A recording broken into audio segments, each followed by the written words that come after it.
Hey everyone, it's that math magician. On this video, we're going to take another look at inequalities, but this time, how to graph an inequality. So let's go ahead and jump right into an example problem where we see we have an inequality written in y equals mx plus b form, but this time, we don't have an equal sign.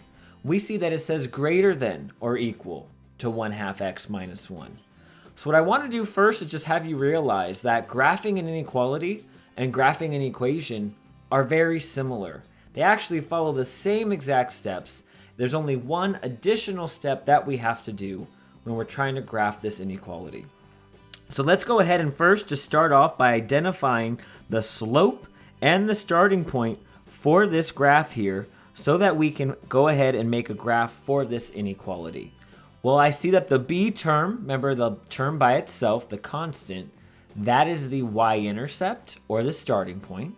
So I know that this graph here is going to start down here at -1. I now know that the slope is 1/2, which means that I need to go up 1 to the right 2. So from my starting point, I need to then move up 1 over 2, make a point. Up 1 over 2, make a point. I continue doing this till I have about 4 or 5 points made. Then I can get my ruler out. I can connect all of those dots together, and then we'll be able to see the line for the equation y equals 1/2 x minus 1. There we go, right there. That is the line for the equation y equals 1/2 x minus 1. But again, we don't have an equation here. We have an inequality. And this inequality says that y is greater than 1/2 x minus 1.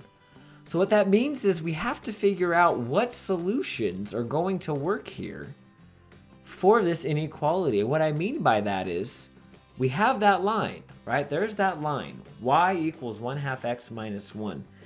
And we have two portions of the axes left. Look, I have this top portion done in yellow, and I have this bottom portion done in green. And we're trying to think about what points are going to satisfy this. Because we know the line takes care of the equals portion, right? We know that that line there equals 1/2 x minus 1. But that also says greater than. So it's going to include a little more. Now what we need to do here then is we need to figure out which portion we need to shade. And really I want you just to boil down to the fact that this says greater than. And if we're talking about solutions that are greater than the line, then we're talking about solutions that are above the line. Notice that all of this shaded yellow up top, that's actually going to be where we want to shade, because those are all of the points that are greater than the line. The green area, those are all the points below the line. Those are all the points less than the line. And if you don't believe that enough, then what I can do for you is at least just show you by picking one point in this upper area.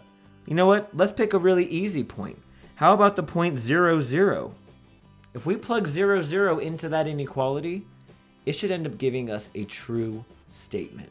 So let me go ahead and do that. Here's the point I'm testing, 0, 0. I need to change the y and the x to both be zeros. So that means y becomes a 0. It's greater than or equal to 1/2 x, but this time x is 0, minus 1. Let's see, 1/2 times 0. This is why you pick the point 0, 0. 1/2 0 just becomes a 0, and 0 minus 1 is -1. Now looking at that statement, is 0 greater than or equal to -1? You betcha. It is. That is how I know that I need to shade above the line, because that point 0, 0, which is above the line, it satisfies this inequality. Now maybe you're thinking, okay, we picked 0, 0 and that worked. What if I try picking 0, -2? How do I know I don't also need to shade below the line? Well, let's plug that in and see if we end up with a true statement. So I'll plug in -2 for y, greater than or equal to 1/2 times my x, which is 0, minus 1. Look and realize that I'm picking points that have zeros in it, because as I start to solve it, It's very easy for me to solve this. 1/2 times 0 is just 0. And 0 minus 1 is -1. Looking at this statement here, -2 is greater than or equal to -1. That right there is not a true statement. Which means that this right here, the point 0, -2, is not a solution for this equation here. I'm sorry, this inequality. So because of this point, the green point working and the purple point not working, I know that for this inequality, I'm going to have to shade all of the points above that inequality. And that is the extra step that you are going to have to take when trying to graph an inequality. You will always have to test 2 points, one above and one below. But like I said, a little hint for you, because this said greater than, I knew that I had to shade above the line. Had this had said less than, then I would have had to shade below the line. It's that math magician, and I'll see you on the next video.